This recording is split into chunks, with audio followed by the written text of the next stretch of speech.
This is the 64th Taiku in Talmud Bavli. The 64th Taiku is the 64th time this word, which is an acronym that stands for Tishbi Ataris Kushos Ve'boyos, which is basically the symbol or a sign for an unanswered or unresolved question. And I'm studying a book that has compiled all of them together, and according to the book, there are 317 of these unanswered questions. Now, really, in truth, I think it seems like there's a lot more, because sometimes the Taiku will be an unanswered question, but it will be after a series of questions, and then it'll just be one Taiku. Sometimes there's like a series of 4 or 5 questions, and then to all of those, the Talmud says Taiku. So in truth, there's probably a lot more than 317, but there's 317 listed times where it says Taiku, and those are what were counted. And so the 64th Taiku is found in Tractate Yevamot, page 52b, according to this book called Taiku, written by Rabbi Aharon Yehoshua Pessin. With the words, Yevamot 52b, with the words, Uli Isha Be'alma. Uli Isha Be'alma in get, Mipnei she'en biyado legorsho, Boi Rami Bar Chomo, Livimto Mahu, Kevon Dagida Be, Ke'arusa Sodamia Odilma, Kevon Lo Avad Ba, Mamar Lo Taiku.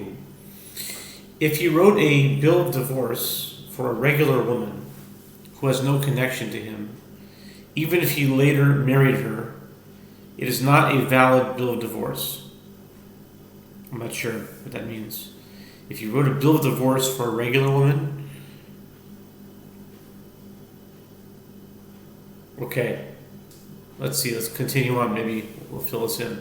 This is because at the time of the writing of the bill of divorce, it is not in his power to divorce her, and therefore the bill of divorce is of no consequence.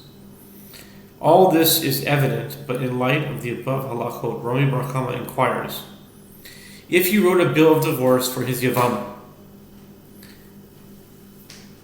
Oh, okay, maybe this is talking about writing a bill of divorce for Yevamot, and really what's needed is chalitza, the ceremony of the shoe and all that. And so the union or the marriage can't be separated by a simple divorce. I think it seems that that's what it's talking about. If he wrote a bill of divorce for his Yevamot and did not give it to her immediately, but only after they were married, what is the halacha? Okay, so let's try to get this case straight. He has a Yevamot, he marries the Yevamot, and before he married her, he wrote a bill of divorce, thinking that he's going to divorce her prior to he marries her, and then he marries her, and then the Gemara wants to know, is this considered a valid, like a predated divorce? It's like a predated divorce certificate, and then he marries her, and the Gemara wants to know if this divorce is valid. The Gemara, I think that's the only way I can understand what they're saying. The Gemara clarifies the options.